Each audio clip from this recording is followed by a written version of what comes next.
Good morning from cabin 8129. We have just docked in Rotterdam, or so the announcement said, and they are going to be shouting us down to go and pick Shadow up and then head on off really. We haven't had any coffee, we've rolled out of bed a little bit late this morning, so hopefully we can find something in Rotterdam. Sean's just packing up the final things.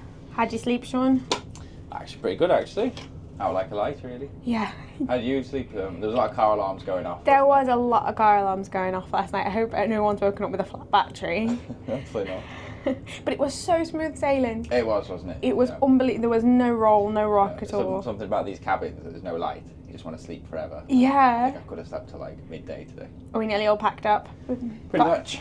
They said they're going to announce us soon to go down to the cars. So yeah, let's put our boots on and get ready. I think it's going to be a quick turnover. I'd also like to request that you do not start your engines until advised to do so by the ship staff.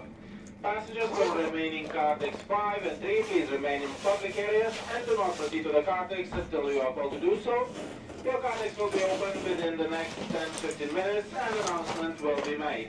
I think with this one, looks like Shadow's still standing, just about anyway.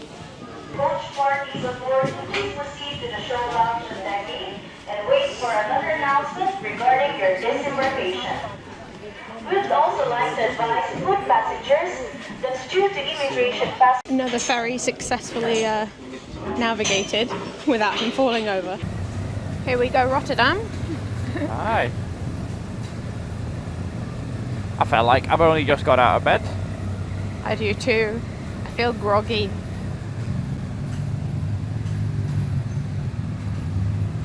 Thank you.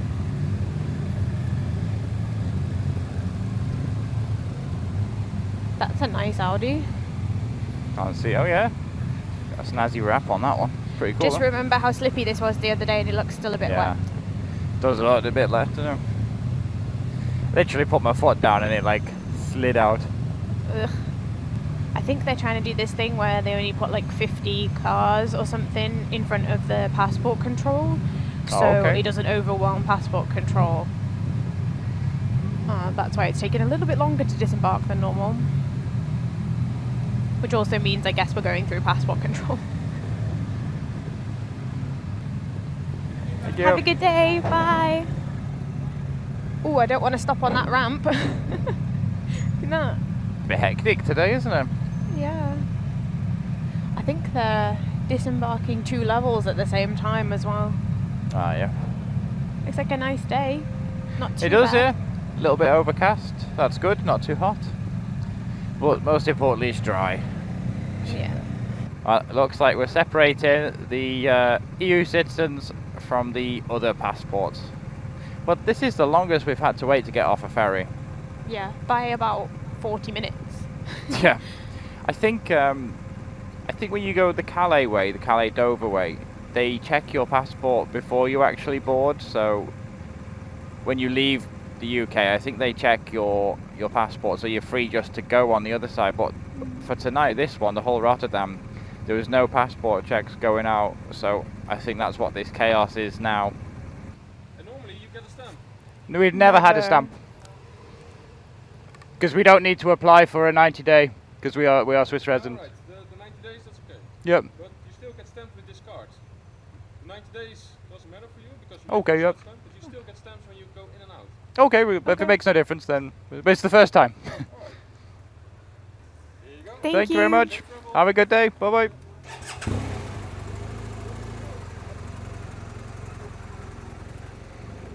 I mean, we like stamps, so don't mind having It doesn't a stamp. make any sense though. No. It's the first time we've ever been stamped in, well, 7 years? yeah.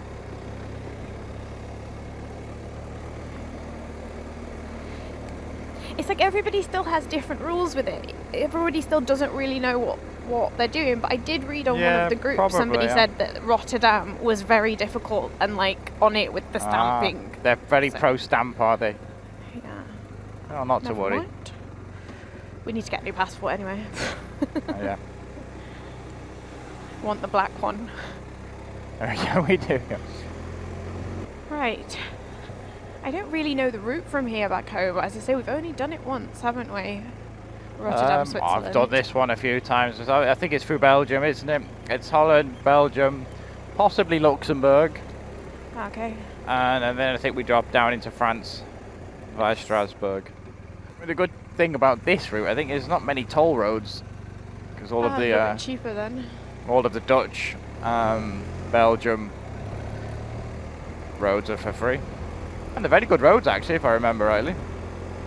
So we'll be passing through Luxembourg as well. Possibly, I'm not sure which way we'll be going. I'm not sure which way we're going here. I think I'll pull in here if the GPS has decided to reset. Should we pull off at this services, Em? I think so. Yeah, It we looks a good hopefully... It does, it's got a shell. They're normally good when they have a shell. Oh, it's We get a opposite the coffee. BM garage as well. How are ya? Yeah, we'll get a coffee here. Probably take the cameras off the front. Put the earplugs in. And then begin our transit ride back home. Yeah. I do Coffees feel are better usually- being on this side of the road. Yeah, it's a bit more familiar, is it? You're not worrying if I'm on the wrong side. Oh, and I need to change the speedo to kilometers again because I have no idea what speed I'm doing. I think. It's really just a petrol station. This more than a services. Oh yeah. What's the fuel prices here?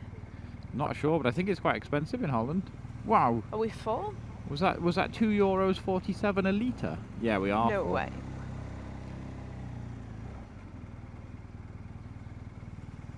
I think it was. I'll you know. just grab us a drink. Yeah. Oh yeah, €2.21. Gosh, that's expensive, isn't it? Yeah. How many miles Actually- have we got in the tank? I've almost got a full tank. I filled up before we left. Okay, perfect. Oh yeah, I forgot Holland or the Netherlands is extremely expensive for fuel. So yeah, we'll see if we can hold out till Belgium. I might also put my heated vest on, not because I'm cold, but in preemption that after 2 hours on the motorway of Windglass, I will be cold.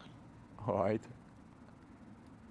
I also feel like we should find somewhere to stop for lunch, like in advance, so we don't end up not eating the entire day, which is what we normally end up doing, because it's well like 7 hours. Yep. All right. Well, successful ferry journey. Again, didn't drop the bike on the gangway. We didn't know. We've done about 3.5 to 4 hours on the motorway now. It's not been too bad. It rained a little bit on and off, but generally speaking, it's been a good run. We've just stopped here to get a quick bite to eat and something to drink, and we should be home in about 3 hours' time. But yeah, glad that we kept to the speed limits in Belgium, because we pulled off our services at Belgium to grab a coffee, and we're just sitting at a bench, and I think we must have pulled about 10 people off the motorway to give them a speeding fine round. It was the section between Brussels and Luxembourg. They were literally just pulling cars and bikes off the road. Every 5 minutes they'd got another one. So very fortunate that we were doing the speed limit there and nothing happened. But I think about 8 years ago they got me there too, so I was a little bit wary this time. But anyway, Emma's just gone to get a last bit of things to take with us, maybe another bottle of water, and then we're going to hit the road again and do the next half of the motorway slog. After 8,542 kilometers and 128 hours in the saddle, we're back to exactly where we started about 4 weeks ago, Emma. It's been an amazing trip, hasn't it? Yeah, it really has. The past few hours we've been on the motorway. I think last time we talked to you was in Luxembourg. I think, yeah. And then we've got home, showered and ready to relax because it's been hectic. It has, yeah. I do still feel like I'm moving though. Yeah. But yeah, looking back, I can't believe it was 4 weeks ago when we arrived in Folkestone. We took the Euro tunnel as well, which was, that was really easy, wasn't it? Straight in, straight out. I was really impressed with the whole Eurotunnel experience, and we arrived straight there to see the cliffs of Dover we saw. Yeah, we went to the cafe, to the cliffs of Dover, and then we headed along the south coast, and I was quite impressed by Beachy Head on that south coast. Yeah, actually, everything is a bit of a blur, isn't it? It's gone so quick, but yeah, I think Riker's Cafe we did as well over in Box Hill. Yeah, the Rikers Cafe. That was, I think that was the day after we went to Brighton, because we went and saw Brighton Pier as well, which was pretty spectacular. It's quite special, isn't it, Brighton Pier? Yeah, that whole South England coast was really nice. Where did we end up next after that? Then we headed further west, I think, still sticking to the south coast. We went and popped in to see Stonehenge, which we weren't so impressed. Good to see, I guess. We pulled up that little track, didn't we? That had like the puddles. Expensive, but something you have to do once in your life, at least to see it. I mean, we didn't pay anything for it because we went with that little back track was really handy, wasn't it? Yeah. Quick view, and then we can get out the again. big potholes with the water.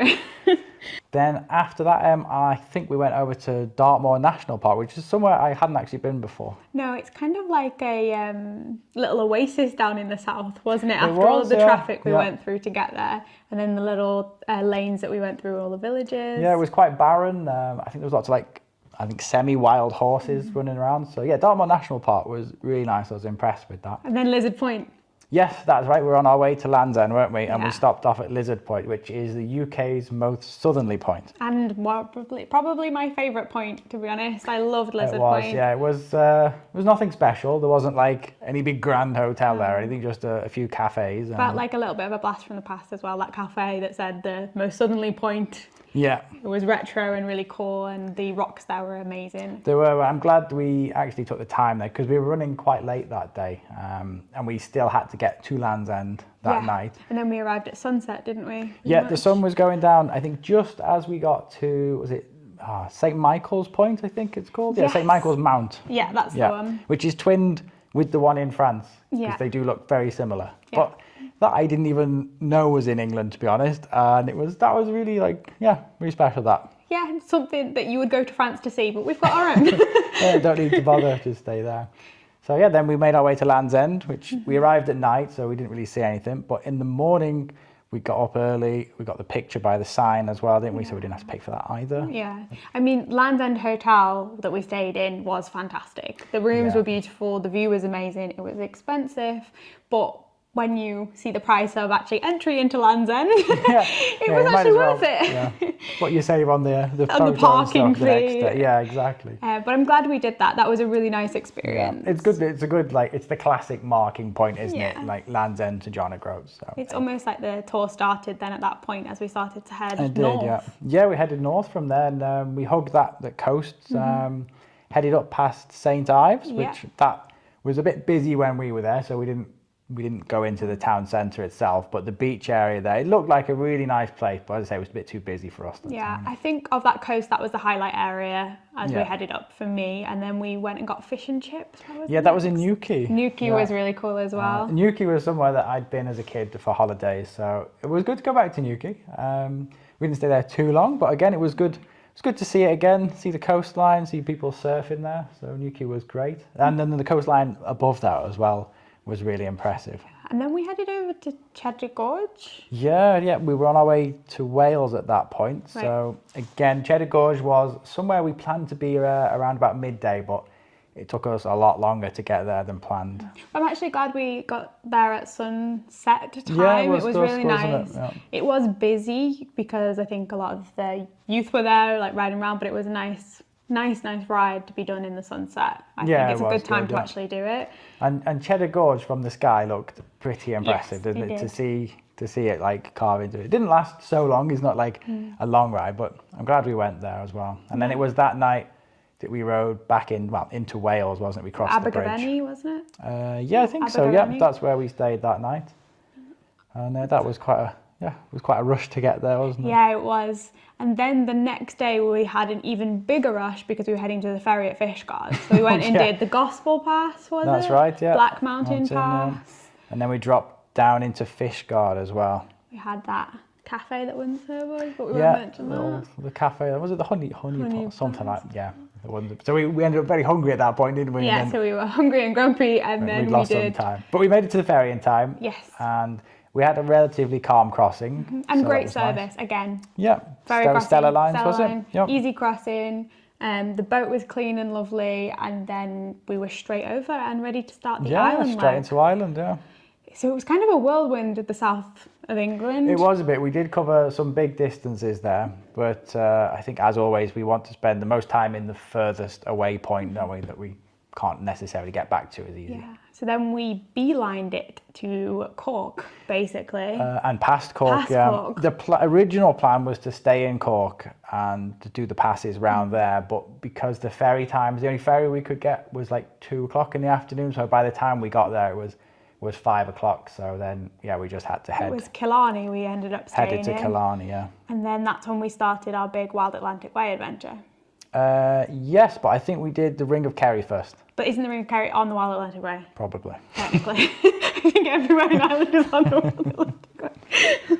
So yeah, we stayed 2 nights in Killarney. Yeah, I think that was the right decision as well, because you definitely need a whole day to do Yeah, the Ring of Kerry was a big day as well. There are plenty of things to see on the way. And there's also some boat trips that we could have done. Yeah, on hikes. There's a lot to do in that area, but it does mean that it's expensive. That's the only thing I would say. Yeah, if you're staying there, even 2 nights was pretty pricey there. But it was, no, I really enjoyed that. I think one of the highlights for me of the Ring of Kerry was the Kerry Cliffs, was it? Yep, that's it, where they were like sheer, weren't they? Yeah, into the sea. to get to them, you had to just leave the Ring of Kerry for a little bit.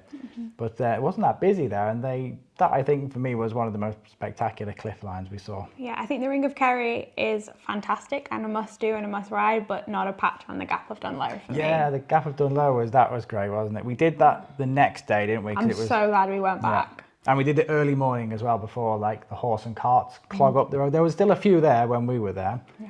But if someone said to me, I've only got time to do one, I would be pro the Gap of Dunlow. Yeah. It really was special. And I think after that, we headed to North, which is where... Yeah, we made our way north to the Sky Road, I think was our next destination after. That was on the Wild Atlantic Way. We picked that back up again. That's it. The whole of Ireland is a bit of a blur to me with all of the place names wasn't it? Yeah. The Wild Atlantic Way in general. I think you could spend a few years searching all the way up There's it. so many kilometres of roads and tracks there. Yeah, so we did the Upper Sky Road and the Lower Sky Road. Yeah, that's right. I didn't realise till we got there that there's 2 sections of it, like the old one and the new and one. definitely do them twice. Like do them once and then do the other one. You have more than enough time. They only take 10 minutes. They're quite a relatively short ride.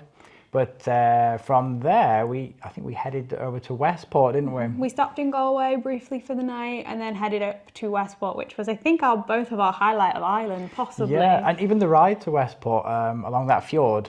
Yes, and we went through Connemara. Ireland was amazing, wasn't it? It was, yeah. Ireland was, so spectacular, but Westport in particular, that night that we had with the band. Yeah, to finish, that was I think that was the perfect day in Ireland, because we had that amazing ride there in the sunset. We were really tired when we got to Westport, but the owner of the pub where we were staying recommended we go and watch some live music in the town. So we went to the pub where he said to go, and it was, what a great night that was. They had Guinness on tap. Yeah. I think that was our first real Guinness in Ireland. Yeah, everything about it was a spectacular evening, and I would head back to Westport in a heartbeat. Yeah, I think, Westport was a lovely little town. And then we continued on north again. Where was the next town that we ended up in? We headed to Achill Island. Achille Island. Achille Island, yeah. One of my many mispronunciations. It was cold. It was cold, yeah. But, that was cool. Yeah, that was a really cool ride. It was quite sparsely populated, wasn't it? You felt like you were in the wilderness there. Coastline again was good, and I think the wind picked up as well, so the sea was being quite dramatic that day, which was great. And then down Patrick Head, which was my highlight, I think, of the beauty that we saw in Ireland. That rock that was just in the middle of the sea. Yeah, the stack. There was a huge stack, wasn't there? And then you walk over the grass over to that gigantic sheer cliff edge, and that was a great place, wasn't it? And especially with the fact that you just kept going, that would be America, so it felt like you were at the end of the world. It did feel like it, didn't it? Like it was breaking away and falling in. And they had that the signs on the floor as well there with the Aya. Oh, the Aya signs. They were cool to see all over Ireland. We saw quite a few on this trip. Yeah, there was quite a few of those. Yeah, they were maintained as well. And where did we go next? Was it Sleeve League? Is it something? Ah, yes.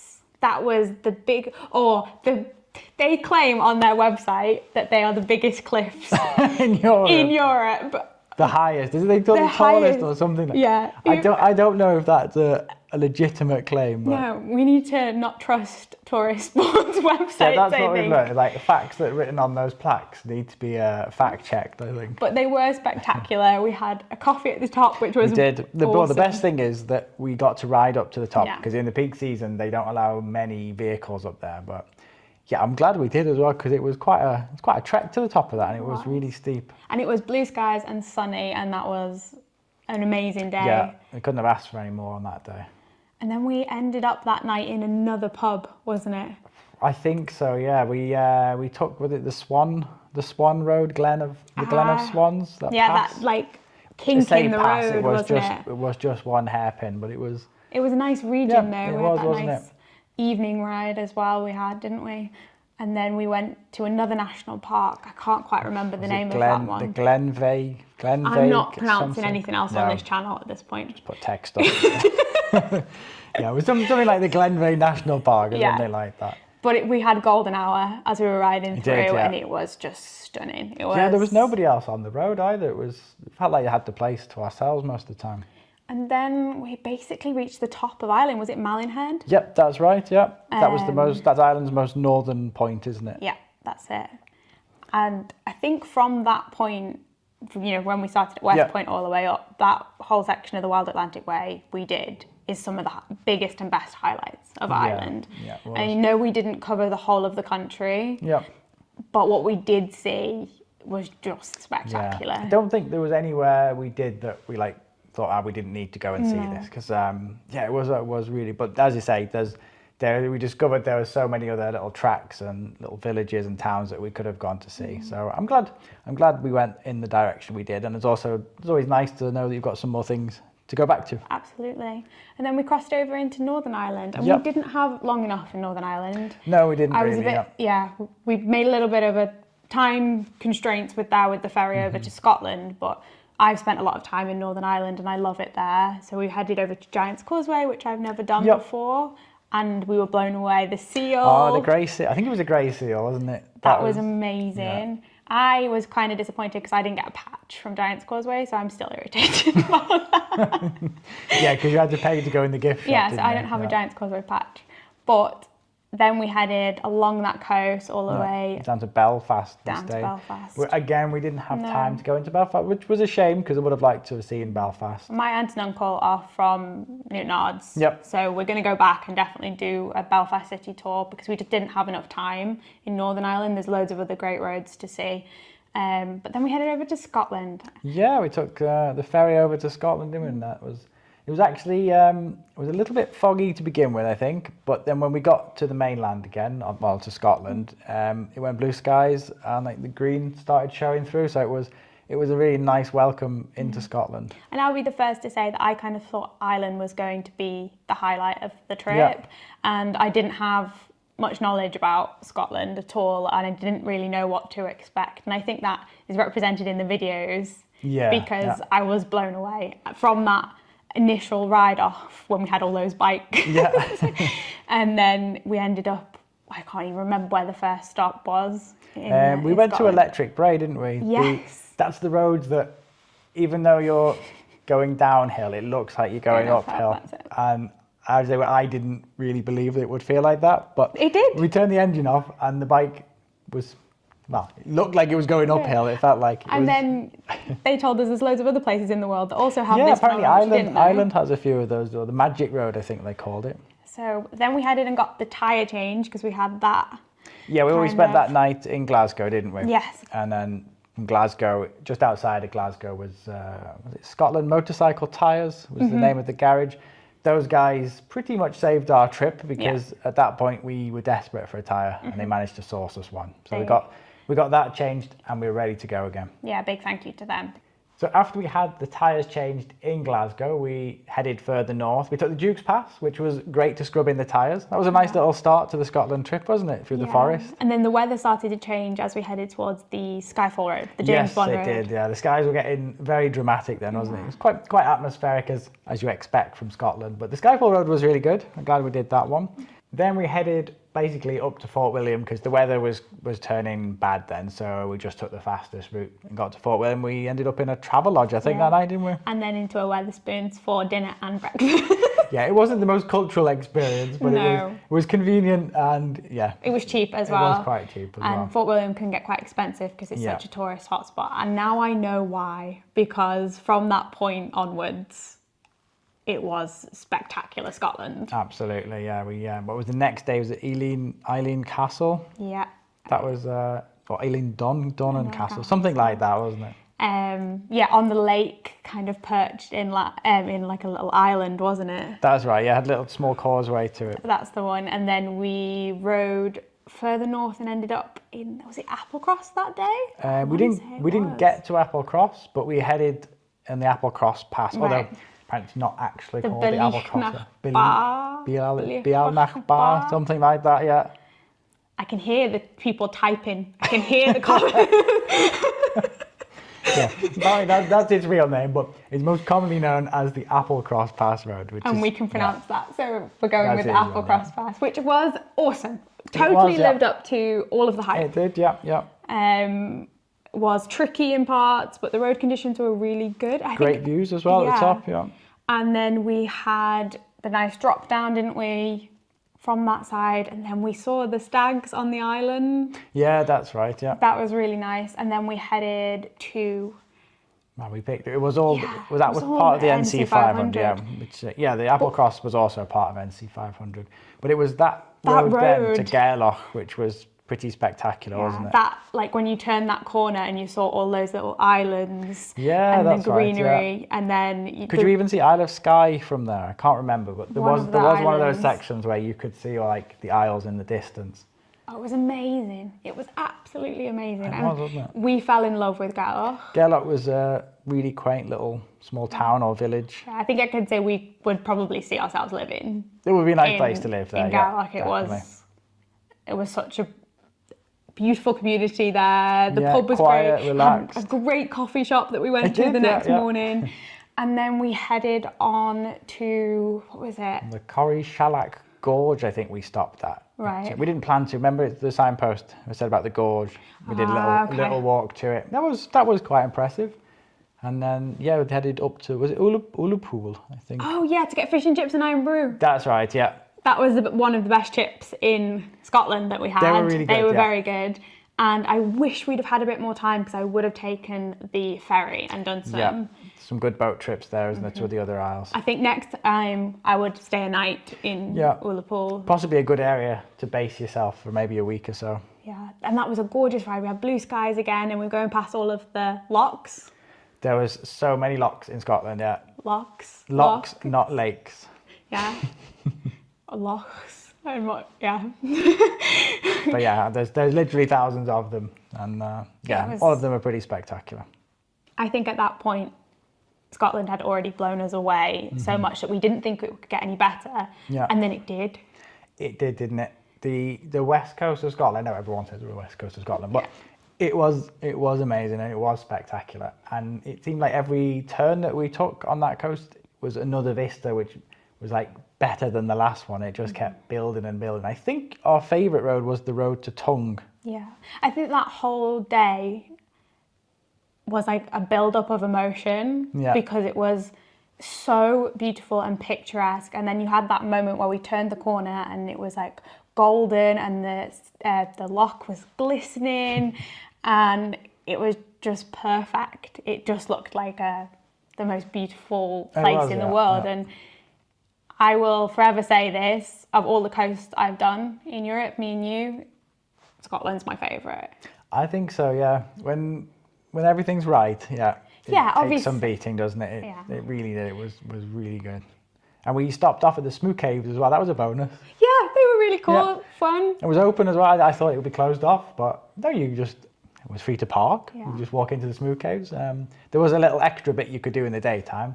But happy we stopped off at that one, didn't we? And then from there was pretty much we rode across the top to John O'Groats, which would have been the other point. We stopped and had that amazing breakfast. That was a good breakfast. Local place, that was really good. And then we ended up missing John O'Groats. We thought we were at John O'Groats, but we weren't. We were somewhere else. But from there was a great view of was it Duncansby Stacks? They were really cool. They felt like Iceland more than they did anywhere else. They were a little bit further over the cliff, so you just got a glimpse of them. But they were really impressive. And then John O'Groats was awesome.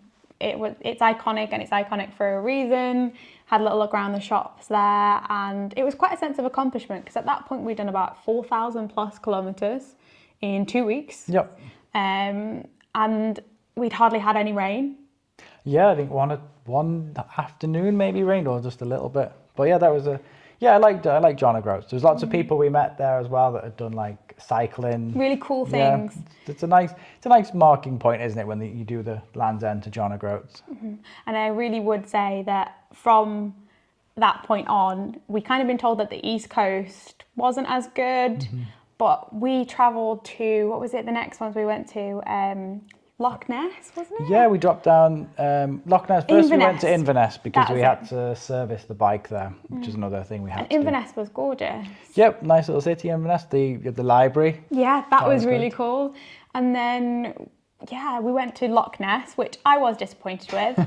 And yeah, I think we should have maybe gone the other side. Yeah, we made of a the loch. mistake there. There's an old military road, which might have been a better choice, or taking a boat trip as well. Lots of people suggested I that. just think that when you saw the West Coast and those locks that, Lake Lochie and the other ones that we saw, exactly, it was kind of... Like the most famous one wasn't the most beautiful, but apparently it's the deepest one. Yeah, which is very, nice, very cool. And then we headed from Loch Ness to the Cairngorms National Park. Yes, that's right. Again, that was a nice bonus ride. That wasn't expecting that. That was a really relaxed ride into the evening again. Again, cheap hotel that we found there, fantastic. First one in a while. Yeah, that was great, yeah. And then Balmoral Castle. That was the day after that, yeah. A nice ride to it. Again, started off a beautiful sunny day. So it was actually getting quite hot there, so that's where we took all our gear off. Just left it on top of the bike rather foolishly. And about 10 minutes after we were in the grounds of the Balmoral Castle, it had this gigantic thunderstorm and everything got soaked. So we went back to the bike and I think literally the boots were filled with water. Yeah, that was... yeah. I think at that point we were getting a bit cocky with the weather. We were thinking we were in Spain, something like in that. Scotland. Balmoral Castle was great. It was, yeah. Cool to see. Again, easy car park, easy walk in if you're doing a bike trip. Yeah.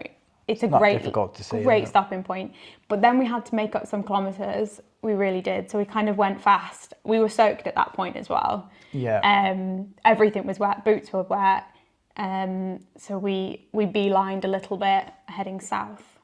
Yeah, we did some big kilometres that day because again we ran out of time as well, weren't we? The next morning after that, our gear had pretty much dried out. I think about an hour's worth of hair drying helped the boots on their way as well.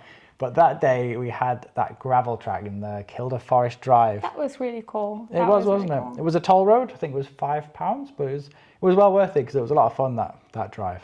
Yeah, I think that's not one to be missed or to be feared either. No, it was gravel, but the gravel was graded and quite predictable. I mean, I would also say if you're wanting to experience a little bit of it on your bike, that's the perfect place to do it. Yep, that's a nice introduction. It's a great start, and Shadow did perfectly. It was very, very easy for us. And the road tyres did well on the gravel as well, so it made me think twice about putting 80/20s on if just full road tyres perform just as well. Then we went to Hadrian's Wall. Yeah, that's quite a wall. That actually, it's Very huge, isn't it? impressive. And a lot better preserved than I thought it would be. So, yeah, we pretty much rode along it for a good section of it. I think it was one of the forts, one of the fortification areas there. That was, again, I didn't actually know that was there.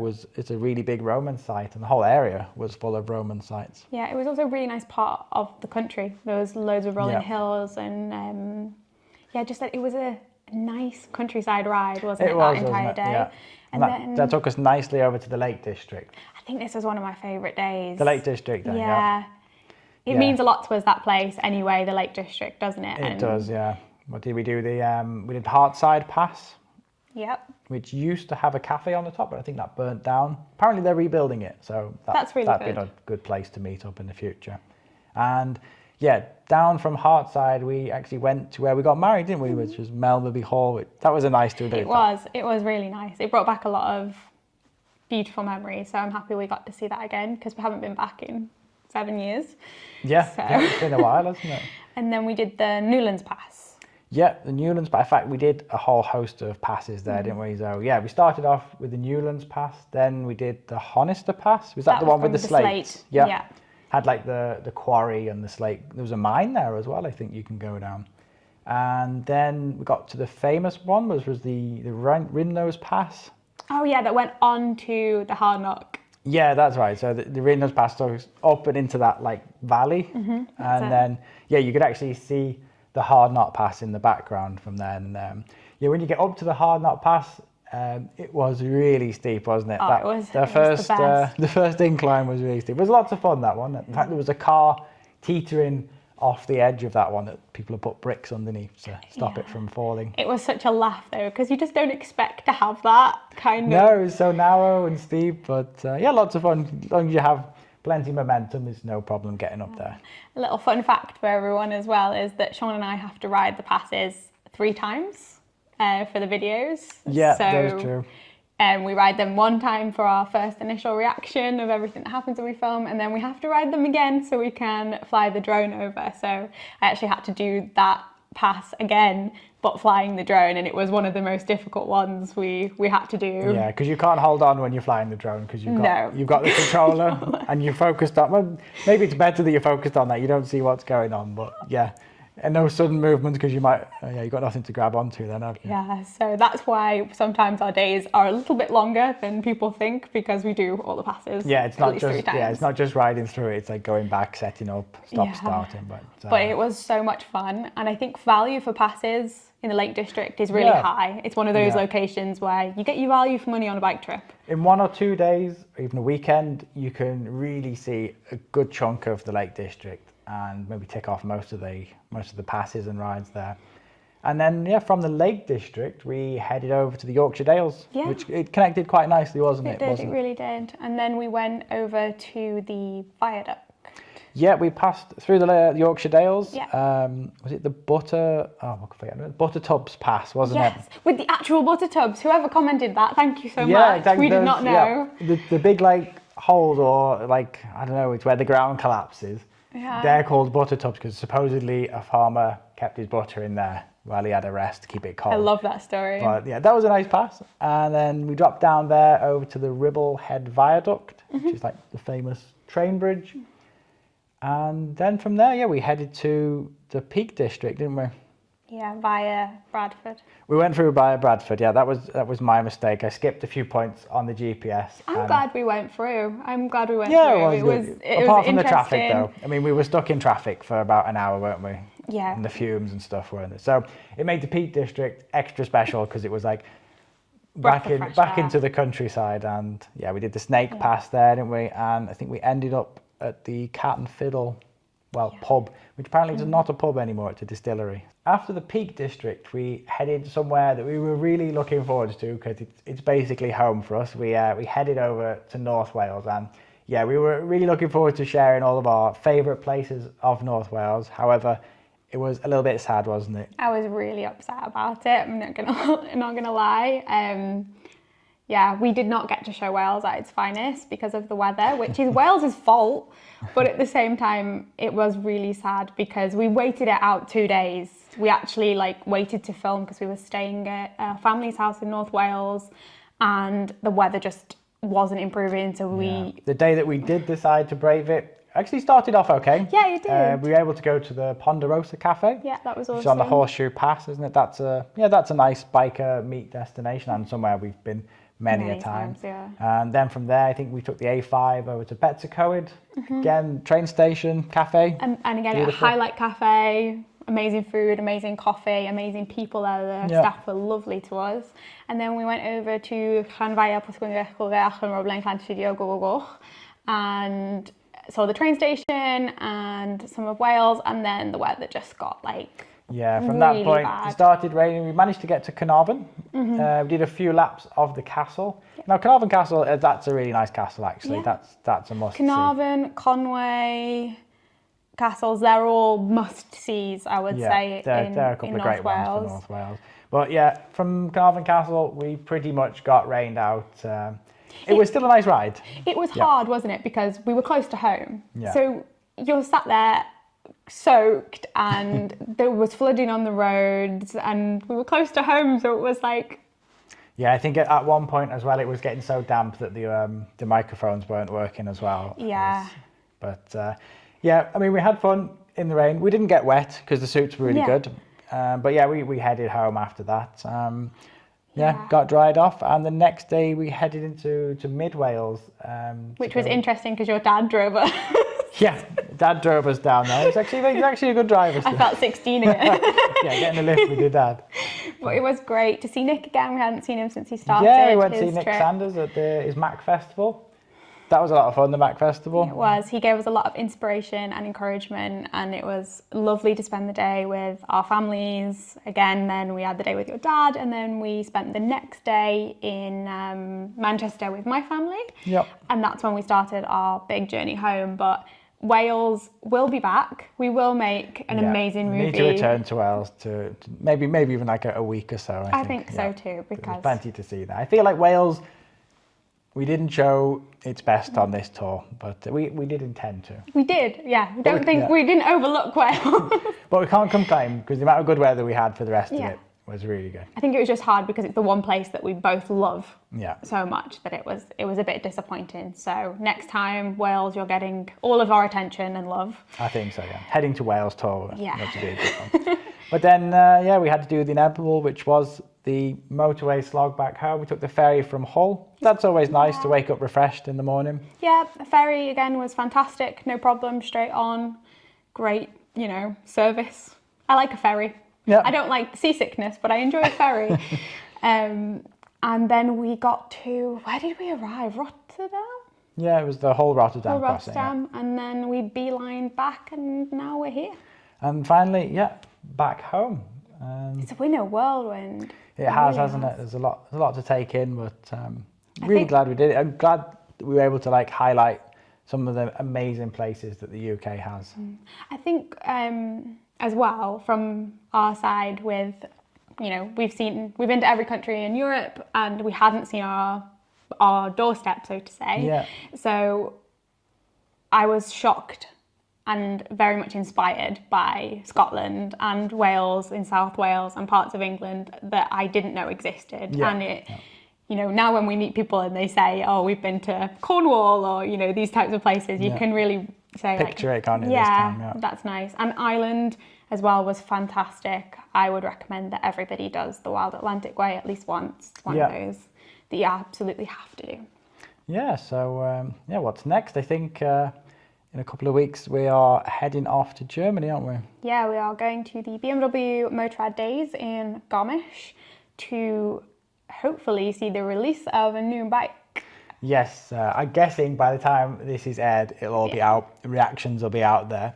But I'm really looking forward to seeing what they've done with the R1300 GS Adventure. Yeah, my prediction is everyone's going to hate it because everyone hates change. Could be. I don't know. Is it going to be a dramatic change or is it going to be futuristic or are they going to, be interesting to see. I think my hopes for it are that not much changes because I love Shadow. Yeah, that's true. The R1250, I never feel like I want to change anything to it, but they always find some way of improving. Yeah, I mean, now we're at 35,000 kilometers in pretty much 18 months of owning the 1250. We've had no problems. We had one error message, which was the SOS system. Yeah, I think that's due a software update, isn't it? And the pillion pegs are, they're annoying. I think everyone knows about it, but other than that, we've had no problems. Absolutely faultless. We would tell you it's been absolutely perfect. So when this one is released, I think I have very high estimations of it. I can't see me wanting to get rid of Shadow. And we're going to take the R1300 GS as well to the BMW Biker Days. Which will be interesting. Because it's not going to be so dissimilar, I think, the feel of the engine and stuff. So that'll be actually the first time we've ridden it. We've ridden it off, I took it off-road, but we haven't actually done a trip on it yet. So I'm looking forward to that. But so what's left to do now? I think we need to wash our clothes, wash the bike, and get ready. Unpack for the and repack. But I actually have some questions from some of the followers and subscribers for you to answer. So let's do those now. What was your favourite road? Favourite road, even though it's all blurred into one.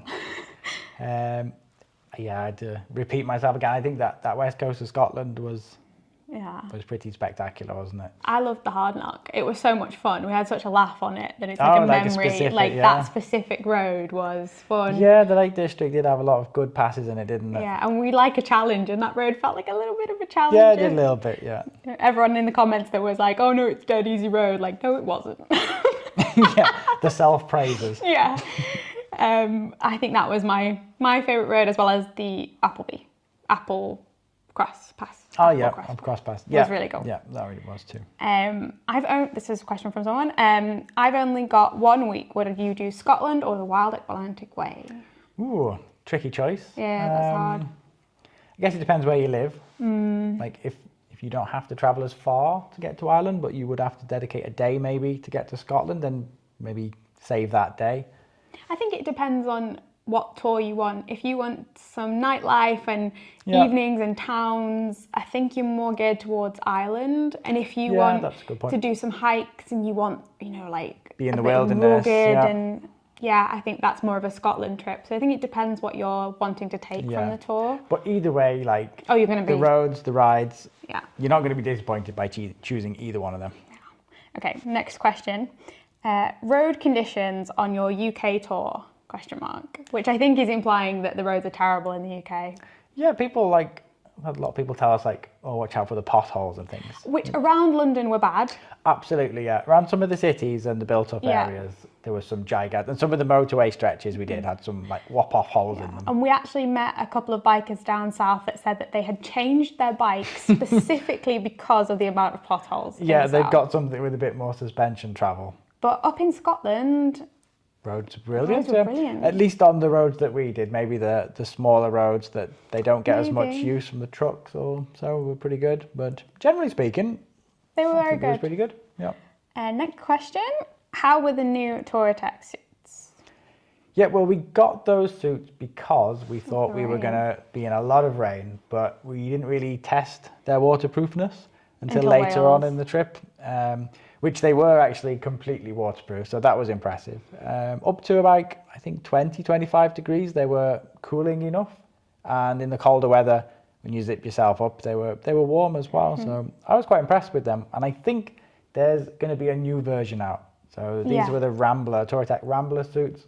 And I think they're planning on bringing out a new version this year. Yeah, I totally agree with that. I run cold, as we all know. And I wasn't freezing no, on this trip. You stayed actually quite warm. But I think in hotter weathers... Yeah, they're not the suit for that. But then that's typical of an all-for-one suit, isn't it? I think if you're a UK or Ireland-based motorcyclist, it's a great suit to have. I'd say so, yeah. It's not too heavy either. Yeah, exactly, because the Companiero that we have is not waterproof at all. You probably wouldn't do well in the UK at all for that type of a trip. Exactly, and you'd have to keep putting on outer layers if it started to rain. Yeah. Exactly. All in all, I was really impressed with that. Next question. Did anyone try and steal your bike? Not that I know of. I mean, we might have had a go at it, but... We were very on it, I would say, in the UK. You stayed with the bike at every time we stopped. Pretty much one of us was with the bike, whether it was to nip to the supermarket. Yeah, in a built-up areas, then it's common sense to... Or it was chained up whenever we needed to. Yeah. I think even at some hotels, I parked it up onto the gardens or even around the back where it's just keeping it not on site. But we didn't go to a lot of the bike theft hotspots, so that was good. But we had a few people warn us to, we actually picked up some new locks in Wales. We picked up 2 new Squire locks, disc lock, yeah, and a big chain. The chain as well, which is we got a chain that's slightly more compact than the one we've had, so might encourage us to take it. You can do your best, can't you? But that's about it. All right. How does the UK rank in terms of touring in Europe? That's a really good question. It is, I guess. Now, I think Scotland was the last country of all of the European countries that we've toured together. So, yeah, I mean, there was lots of gems in the UK to find them. Yeah, I think if you're talking the main 3 points of a bike tour, which is the cost, the weather and the roads. Yeah. The UK is probably midway because of the weather being so unpredictable. If you've only got a couple of weeks, then, you know, I understand people wanting to go to Spain. But in terms of Scotland specifically, or Ireland specifically, they have great value when it comes for the ride. Your actual roads were amazing. You get plenty, like you can ride all day non-stop with great roads. I feel like the South Coast, don't get me wrong, there were some beautiful rides there, but it was like... It was stop-start. Stop-start through traffic and towns. I felt like your momentum it kept getting interrupted. But Wild Atlantic Way, the NC 500. And the other thing is, it was expensive, the entire UK tour. It really was, yeah. It was actually more expensive than our nearly 5 week tour of Norway and the Baltics, which we didn't expect. No, we were probably a bit naively thinking that you could pick up a hotel for like £40-50 a night, but in actual fact, a lot of the time it was over 100 and there was nothing else available. I think one time the only thing available was like 250, so we rode an extra hour than we planned. In hindsight, we probably could have camped a lot of the time. However, with our equipment and with the horror stories and the fact that we know how bad the weather can be in the UK, even in July, we didn't want to risk it, which, you know, is fine. But I will say it wasn't a cheap tour at all, and we didn't exactly hit 5-star hotels or anything like that. But in terms of the Scotland Wild Atlantic Way, those two coasts are some of the best in Europe, hands down. I would say. And if you've got those roads on your doorstep, that's fantastic, because you can like literally pick which weekend you want to go on by the weather, and off you go. So they were so interesting as well. There was loads to see, loads of culture. Yeah, lots of history as well. All right, last question. Where is your next big tour? Ooh, next big tour. Well, I don't think we'll be doing any big tours in the peak summer this year here, which probably leads us to the end of the year, which is winter. So I think we should head somewhere that's a little warmer than Switzerland for the winter. Don't give any spoilers. You give enough spoilers on this trip. We have a couple of trips in mind for the end of the year. So we'll keep you posted on that. But it's going to be... Nothing confirmed yet, but I think we've got a good idea of where we like to go. I think we want a big adventure. The UK was a really easy trip for us. We had a lot of fun. It was very relaxed. Now we need a big challenge, I think. Yeah, go somewhere where no one can understand us. Which is partly the UK. Which partly, Well, we didn't understand it. All right, so that's it from us on the end of the Heading West tour. Thank you very much, everyone, for all your kind and encouraging comments. And we really appreciate most of the comments anyway. 99% of you. Yeah, exactly.